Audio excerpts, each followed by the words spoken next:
দাম্পত্য জীবনের মজাটাই তো এখানে, কখনো ঝগড়া কখনো আনন্দ, একটু বৃষ্টি একটু রোদ, একটু হাসি একটু কান্না, ভালো লাগা ভালোবাসা শেয়ার করে নেয়া, মিলেমিশে একাকার হয়ে যাওয়া। ঠিক মাঝে মাঝে বিষ্ণু ইসা ইসলামের সাথে আম্মা জান আয়েশার ঝগড়া হতো, হতো না? আপনাদের ফ্যামিলিতে ঝগড়া হয়? হয় না? হয় না? কার কার দেখি? ওরে আল্লাহ, অনেক আল্লাহর ওলি আছে তো এই জায়গায়। ঝগড়া হয় না? এ কি কথা কয়, ঝগড়া হয় না বলে?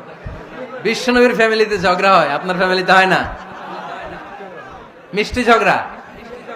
আর ও বিয়েই করে নাই।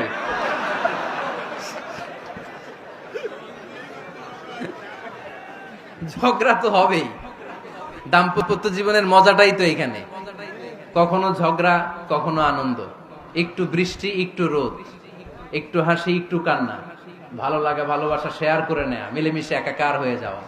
ঠিক কিনা? তো আল্লাহর হাবিব সাল্লাল্লাহু আলাইহি ওয়াসাল্লামের সাথে আম্মা জান আয়েশার ঝগড়া হতো।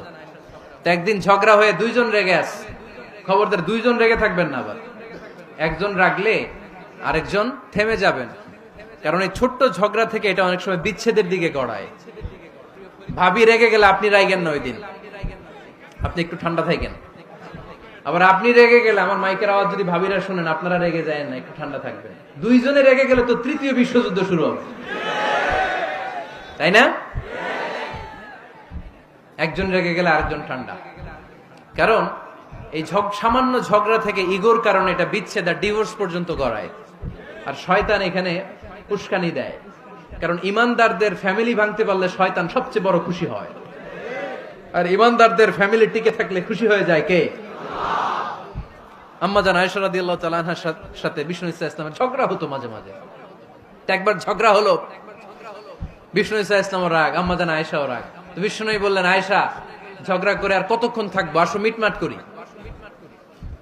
আয়েশা রাদিয়াল্লাহু বললেন, ঠিক আছে মিটমাট করবো।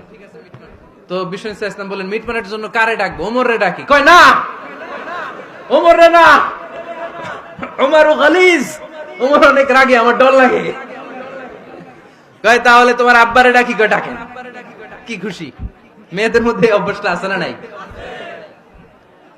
তাহলে তোমার আব্বারে ডাকি, ডাকেন। ডেকে নিয়ে আসা হলো।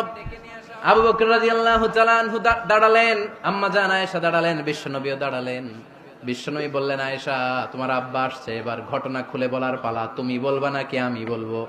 আম্মা জান আয়েশা বললেন, আপনি বলেন, তবে ওয়ালা তাকুল ইল্লা হাক্কান, যেটা ঘটছে ওইটাই বললেন, মিথ্যা কথা কইেন না। আবু বকর রাদিয়াল্লাহু তাআলা আনহু রেগে মেগে আগুন। কি এই কথা তুমি কেমন করে বলো? বিশ্বনবীকে মিথ্যা কথা কখনো বলবে? রেগে মেগে দিলেন মেয়ের গালে এক চড়। বানিয়ে বলতেছি না, মুসনাদ আহমদ ইবনে হাম্বলের হাদিস। বাবার হাতের থাপ্পড় খেয়ে আম্মা জান আয়েশা উল্টে পড়লেন। সাইয়েদনা আবু বকর রাগে গড়গড় করছেন, আবার মারার জন্য তেড়ে গেলেন।